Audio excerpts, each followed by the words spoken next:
Welcome to Good Goobyes, the Funeral Facts podcast. We are really glad you found us. In this podcast, me, Simon, a funeral director, and me, Tina, I'm an independent celebrant. We're going to discuss all things funeral in an informal space to demystify what happens when we say goodbye. Based on your questions and queries, Si and myself are two industry professionals that are going to chat through the hows, whats and wherefores. We actively work in the funeral industry in Devon in the UK. So, we hope you enjoy the episode ahead. Welcome to Good Goobyes.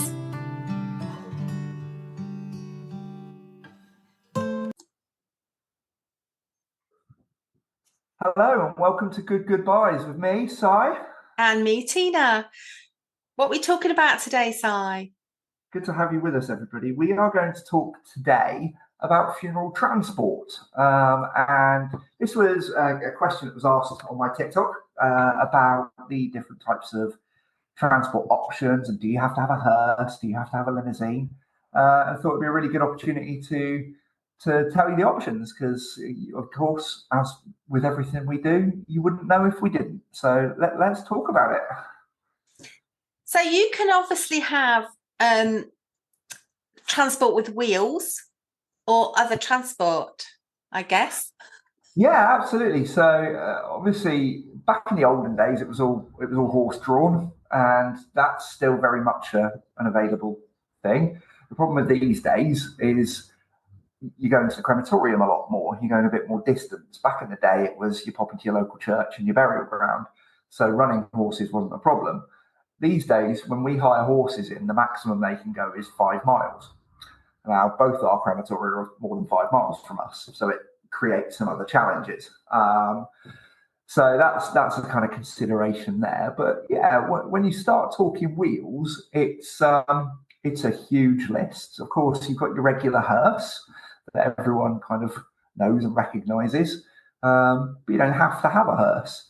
I work with a funeral director who quite often will use an estate car because families don't want the expense of a hearse. They want it to be a little bit more subtle, a little bit more simple, and actually a cost saving for the sake of a cost saving actually can be gained there.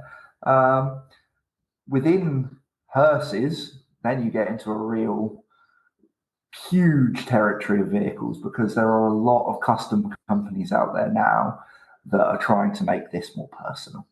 Yeah, I've seen a leopard skin one on a photograph at one point. The hearse had a leopard skin kind of paint job. I've seen a pink one, a Fools and Horses one. Yeah, the Fools and Horses one's great. So it's a Reliant towing another Reliant, but the one that it's towing doesn't have any of the seats or the gubbins in it. Yeah, it's just a hearse deck with the coffin on top of it. That's brilliant. But yeah, I mean, even then you go into, you've got things like there's a Subaru Impreza rally car that's been converted into a hearse. If you're one of those sort of people that enjoys their cars, and that's perfect. And I think that's more and more of what's coming out now. And I've seen a rainbow one as well, which I think, someone in the LGBTQ plus community might enjoy. Yeah, rainbow out there. White as well. It doesn't have to be black. You get black, white, silver. There's a blue one. What else have you got that's weird and wonderful? There's Volkswagen camper vans. One of the things that came up following Prince Philip's death was Land Rovers, because he had a Land Rover. He did, didn't he? Yeah. He helped design. And especially in kind of more rural places like down here, there's a big calling for that because a lot of these like elder statesmen of the farming community and the rural community would have had Land Rover Defenders, and to be able to give them that opportunity to have their last ride in something they spent most of their life in. Yeah, it's brilliant. And I know somebody asked me last year, they haven't passed yet, but they were thinking ahead, and they absolutely love their camper van. Yeah. Saying, can I finish my days with my camper van's last trip to the burial ground? I was like, yeah, You Yeah, can. this is the thing. It doesn't necessarily have to be a funeral vehicle or a funeral director's vehicle. That person's camper van. If you can get a coffin in the back of it, then yeah, use that. Absolutely. And Have you I ever think done anything unusual in this line then, Si? so. A couple of times we've done tractors and trailers. We've done a digger with the coffin in the bucket of the digger. Mm-hmm. That was scary and very much down to the family on that one. They used ratchet straps and it was all very inelegant, but it was perfect for For the that family. person. And they wanted to do that. And then actually what they did, which was really quite nice, was they were putting a lot of loose flowers in the bucket of the digger. Oh, nice. The coffin, which was nice. But yeah, over the years, we've hired in different things here and there. We've had a lorry, so like a flat backed lorry that we've used. But yeah, I think that there's more and more options there now. I saw once. Sorry, I was just going to add. I saw once years ago somebody came on a sidecar of a motorcycle. Yeah. And so, that looked a bit precarious to me.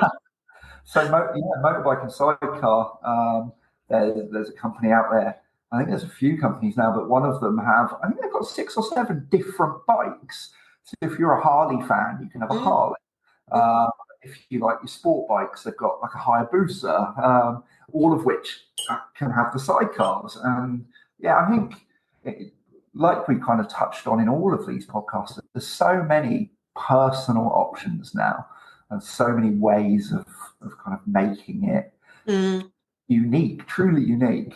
And I think that's something that's just brilliant because not everybody wants to go in just a plain black hearse. It's traditional, it's standard, but I kind of hark back to there's no such thing as standard.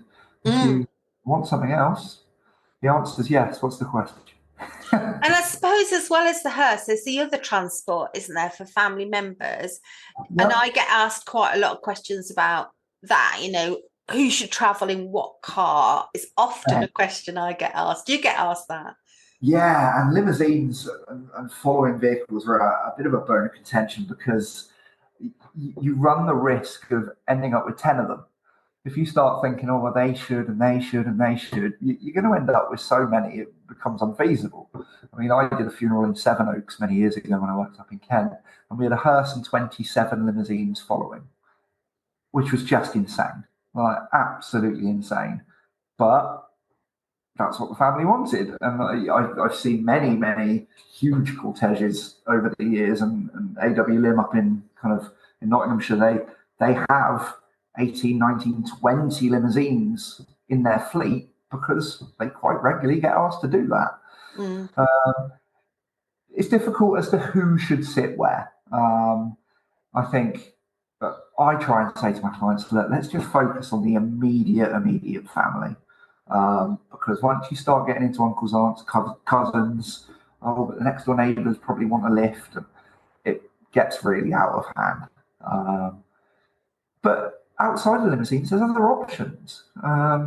We have used a chauffeur company local to here who provide these big Mercedes called Land Jets, which are hugely comfortable 7-8-seater Mercedes vans with big recliners in them and things.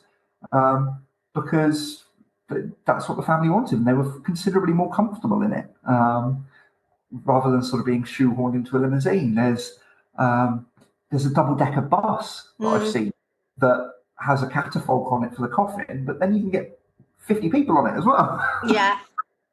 It really is.